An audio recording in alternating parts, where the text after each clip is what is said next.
Right, we'll get started. So good afternoon, everybody. Thank you for coming along to this online meeting regarding Tattenhall, which seems to have come round extremely quickly. I'm sure you're just all thinking that your children only started Key Stage 2 yesterday, and now we're in the summer term and we are approaching Year 4, where they will have the opportunity to go on their first residential here at St Wilfrid's down to Tattenhall for 2 nights. So the purpose of this evening is really just to kind of go through what a typical visit looks like, give you some ideas of what the children will be doing there, what they'll need to take with them, and answer any questions that you might have as well. Because for some of you, it may be the first time your children are spending any time away from home. For some of you, they might have been off on different camps and brownie camps and cub camps and things before. And there's such a variety, isn't there, in the children? Some can't wait to go. Some are a little bit nervous about going. Some are somewhere in between. Some are definitely, I'm not going there.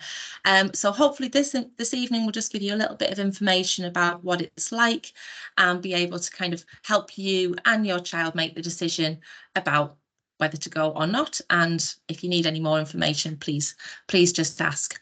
So my computer's just being a little bit dodgy this afternoon and it won't let me fully share the PowerPoint as a presentation. So I'm just sharing my screen at the moment and I'll just flick through the slides. Hopefully you can see them. Please let me know if you can't. But it's kind of in the editing mode rather than the presentation mode, but hopefully that still works for you. So the first thing really to share are the dates for Tattenhall. So if your child is currently in Mr. Calro's class, they will be going first and their dates will be Wednesday the 18th of September to Friday the 20th of September. And then children who are currently in Mrs. Crebin's class, they'll be going 2 weeks later and they'll go Wednesday the 2nd of October to Friday the 4th of October. And basically they will come into school on the very first Wednesday morning. They will come in their own clothes that they will be coming to Tattenhall in. They'll bring their case with them and it will be normal time that they come in. And we won't actually leave till 10 o'clock in the morning so that they would come into school. They'll leave their cases in the hall. They'll have an hour in their classrooms doing some kind of nice activities and things before the bus pulls up at 10 o'clock and we head off. Our staff that are going, I can't fully confirm exactly the staff that will be there. It's pretty much usually the same crew that do love going to Tattenhall. It'll probably be myself for both trips, usually the class teacher for both trips. Mrs. Day has already signed up because she loves it so much, and there'll probably be one more member of staff with us as well. So we're covered from a first aid point of view, we're covered from ratios point of view, and usually we do have the centre. Well, every time we have had the centre to ourselves, which just makes it lovely because we have the building to ourselves itself and all of the grounds. Last year they did add an extension onto Tattenhall, and so they do have the facility to have extra children there. They have told us that we do still have exclusive rights to the centre, so I am pretty sure that that will still happen, and we'll kind of have that conversation if they come back and say there will be another school there. But I am pretty sure that that will be the situation, that we'll again, for both of our visits, have the centre to ourselves. When they come on that Wednesday morning, as well as their case with all of their clothes and things in, they will need to bring a packed lunch on that day and a drink. So the best thing to do is just bring a carrier bag that they can then scrunch up and put back in their case, rather than having a packed lunch box or anything like that that then is taking up room. So they would just have their lunch for that day, and then they'd eat it when we get to the centre. So just to show you a little bit more about the centre, I'm just checking no one is waiting to come in, that's fine. The centre itself, this is the lounge, the communal area where we spend quite a bit of time at Tattenhall. To be fair, most of our recent trips we've had really nice weather, so we haven't had to spend too much time indoors. But if it is a little bit wet or in the evenings, this is where we'll spend our time. So there's plenty of tables for different activities, games, reading that we would have. And it's also where we have our supper before bedtime as well. And there's a little kitchen area as well where we can prepare that supper. This is what all the children want to know about, is the dormitories. So there are 2 dormitories, one for the girls and one for the boys, and they do have bunk beds. There are more beds than children, so there there is plenty of space for the children to spread out. When we get there, before we go there, we try and encourage the children to kind of think about who they would like to be near when they're sleeping and their own personal situation. And this is where you can help, really. We've taken a wide variety of children away to Tattenhall. Some love the dark, some like a little bit of light, some like going to sleep in bright light. All of those options are available. The door stays open to the dormitory all night and the corridor light is on. So if your child needs a night light, I would recommend that they're choosing a bed that is close to the door. And if we have that conversation before we go, then we'll be able to arrange that for them. If they like pitch black, they would go well away from the corridor. Bunk beds often cause a little bit of discussion as well. Some love being on the top, some don't want to go on the top. Most do. And if your child is sharing with somebody and they both want to be on the top, we can arrange for it to be one night on top, one night on bottom. We can swap around like that. But we do encourage them to be careful about where they choose to sleep when they're going in and choosing which bed they're going to have, and just think about the importance of having a good night's sleep, because it is a really exciting time that we're away, but you need lots of energy, that's staff included. So we need to make sure that we're all getting a good night's sleep without any midnight wake-ups, shall we say. As well as kind of the light issue. If your child has any sleeping issues, if there are any sleepwalkers, bedwetting, we've seen it all before, promise. So please don't let that be a barrier to going away with us if your child would like to come along, because honestly it won't, and we will make anything happen. We can be so discreet with anything and we can help with anything. We've guided sleepwalkers back in the middle of the night. It's been absolutely fine. So please, if you do want to have that chat before we go, please just let me know. So once we've had our lunch, and believe me, we get there about 11 o'clock, and that's the first thing they want to do is have their lunch. But we try and we do a tour of the centre first. We get to go into our bedrooms, choose our beds, and then we'll have our lunch. And then we really have the rest of the afternoon outside. There are massive grounds in the centre. So we've got children who play football. There is a climbing wall there. There's a trim trail. We take lots of PE equipment, and we just have some time together, really, on that first afternoon, and get lots of energy out of our systems. But we also do have an art room on site, and we do quite a lot of the Year 4 art curriculum while we're away at Tattenhall. So there's some sewing, we do some printing, poetry, kind of backgrounds and things like that. Which is a quite nice, relaxing thing to do in the evenings. We put the music on, they just chat on their tables, and it's lovely because they're busy doing their artwork, but just having a nice time together as well.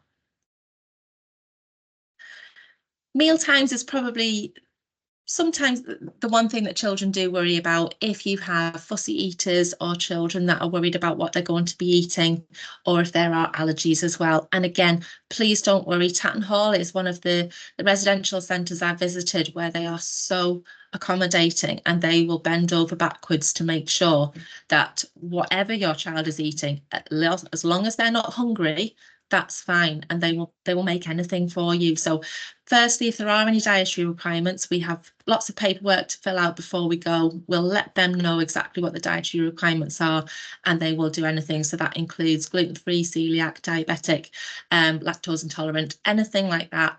They will meet the needs, not a problem.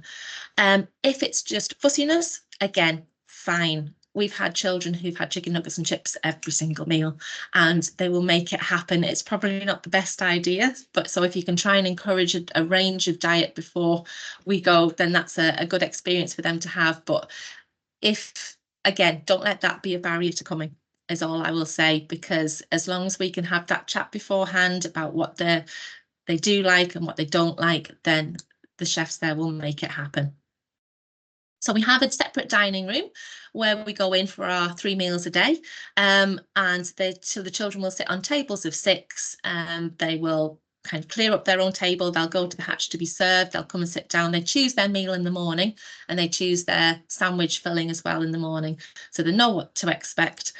There's just so much food. Breakfast, they get cereal, they get toast, and they get a cooked breakfast. So it really sets them up for the day. The staff love it as well. So it's a nice feed. End of the first day, hopefully, if the weather is dry, we go out and have our campfire and we sing some songs, toast some marshmallows, look out for nature. And that's a nice end to our first day. There we go, before some relaxing time before bed. So we do ask that your child brings a reading book or a game or something that they can do during that kind of downtime, and something that they could do with their friends. So you can see some of the boys playing cards there. We had some jewellery making going on. Miss Shard was playing games with them, or just quiet reading. It's just a nice end to the day. And then we finish with each member of staff there, and this includes the instructors on the second day, will choose a star of the day, a bit like we do Star of the Week in school on a Friday here. So that could be just for challenging themselves, being a good friend, being kind, helping somebody. So we kind of celebrate all the achievements that we've had during that day before bedtime. We'll then get our pyjamas on, we have a little bit of supper, clean our teeth, and go to sleep, hopefully, fingers crossed, because on day 2 is our activity day. So the children will get split into 3 groups of 10, and we have 4 activities across the day. So the first activity, we all work together as a class and we do some team building activities. And then for the rest of it, we split into 3 groups. So one of them is the low ropes course, one of them is the tree climb, and then we've got what I'm sure they will all have heard of is the famous Tattenhall zip wire whizzing down. So the day is split across 4 sections where first of all we work all together as a class, and then we split into our groups. And the day just flies by, literally like a zip wire, because they're having so much fun. And hopefully we get a nice blue sky like that as well, which would be lovely. In the evening, it's very dependent on the children and what they want to do. In the past, we've had a talent show, we've had a quiz. On a rainy evening, we've had DVD and just got cozied up. But that will depend on how we're getting on and what the children would like to do for their final night there. Packing. The biggest tip I could give you is to pack with your child. That way they know exactly what is going in that case and hopefully what needs to come back as well, because it hasn't been too bad the last couple of years, but on that Friday morning when we're packing up and staff are finding random t-shirts and pajama bottoms and we're trying to hold them up and no, they're not mine. If they know what has gone in the case, then that is a really good starting point. Another big tip is please don't buy anything new. The children are outside the majority of the time, and it doesn't matter if it's raining. We've got waterproofs at the centre that the children can borrow. So they will be outside, they will be all over the place. Please don't buy anything new. Comfy is the best thing that they can be. And that means joggers, tracksuits, t-shirts, jumpers. Please make sure they've got a big waterproof coat, because like I say, if it's not great weather, then we will still be outside. What I will be sending home tomorrow is through the school comms is a leaflet with all of the information that we've gone through tonight, plus a clothing equipment suggested packing list, and that kind of will go through everything that you would need to take, and that might be more useful nearer the time obviously, but at least you'll have that record. But it'll kind of go through all of the clothing, including footwear. They would have a pair of trainers probably that they're going to wear to travel in. They must have a pair of slippers. If they don't like slippers, indoor shoes is fine, but they mustn't wear them outdoors. They are centre rules and they can't just go around in socks. They must have something on their feet inside, but they are shoes that can only be worn inside at the centre. So most children and staff usually bring slippers, and they then change those when they go outside. Nearer the time, we'll have obviously a better idea of forecast. If it's looking rainy, then they can bring walking boots or Wellingtons. It's fine. They're not as easy, for example, to climb a tree in Wellington. Some children do, but obviously they're waterproof. So if it's looking a bit wet nearer the time, you might want to put in a pair of Wellingtons or walking boots. But again, the centre do have those as well if you haven't. So please don't worry, and please don't go out and buy anything new for that. Hopefully it's a nice dry forecast and it's just trainers all round, but you never know. I'm just going to check my list if that's okay. Yeah, please don't bring any extra food. I know it's really tempting just to put a little extra bag of sweets in their case as a little surprise for when they open it. But when we get there, we do have an amnesty and we say no one is in trouble, but please go and get them.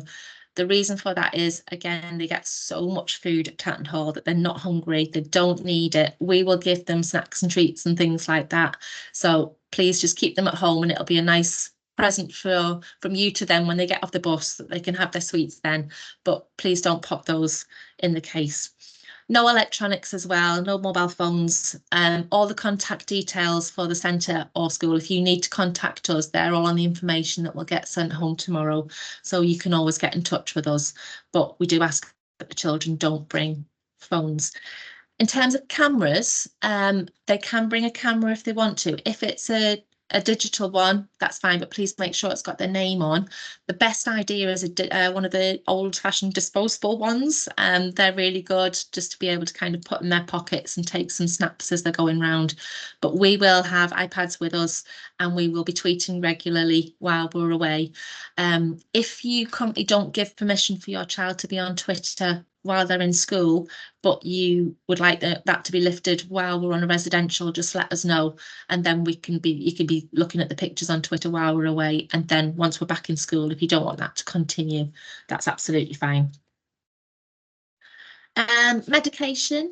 If your child has any sort of medication, then you would need to fill out a medical form on the morning that we leave on the Wednesday morning. So you would come into school with a medication, which must be named, labelled, if it's prescribed, fill in the form with how much dosage, etc. That would include travel sickness tablets. So if your child does suffer from travel sickness, if you give them the tablet on the Wednesday morning, ready for when we would leave at 10 o'clock, that should be in their system by then. And then if you pop one in an envelope with their name on it, fill out the medical form, then we'll give the travel sickness tablets out on the Friday morning before we leave at lunchtime.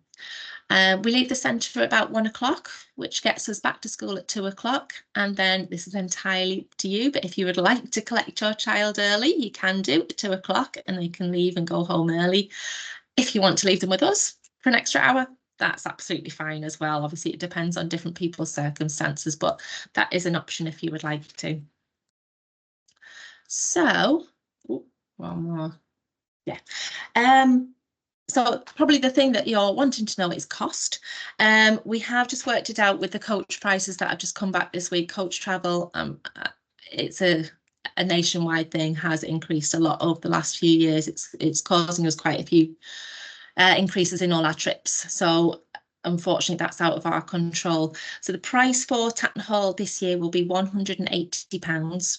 And that includes the accommodation, all of the food, the coach travel, insurance, and the instructors that we have to pay for, because we have 3 instructors on our activity day. So a total of £180. You don't have to pay all of that at once. We're going to ask for a £50 deposit by half term, and then the balance would be due just before the summer holidays. If you would like to pay in instalments, that's an option. All of the information will come out to you tomorrow with the big kind of Tattenhall information leaflet and all of the information about how you can go about setting up your payments on school comms. But if you do have any issues with payments, please let us know. Again, don't be a barrier. We can work with you to make that happen if you would like to go. So I think, sorry for the waffle, but I think that is all of my information. I'm very happy to answer any questions now. I'm very happy if you want to drop me an email or give me a ring in school or catch me to have a conversation about anything that you're concerned about or have any further questions. But if not, then hopefully I have given you a little idea of what it's like. It is a brilliant trip. I've done quite a few now, and it's a lovely age group to take away, because they just make the most of it and they just love running around the centre and its grounds. So I really hope that your children are enthusiastic about it. Usually all children go. We've had the odd one, so if it's not for you, it's not for you. That's absolutely fine. But it is a great experience, and hopefully we'll have exactly the same time this year. So are there any questions that anyone has? If you have, just either pop your hand up or speak out.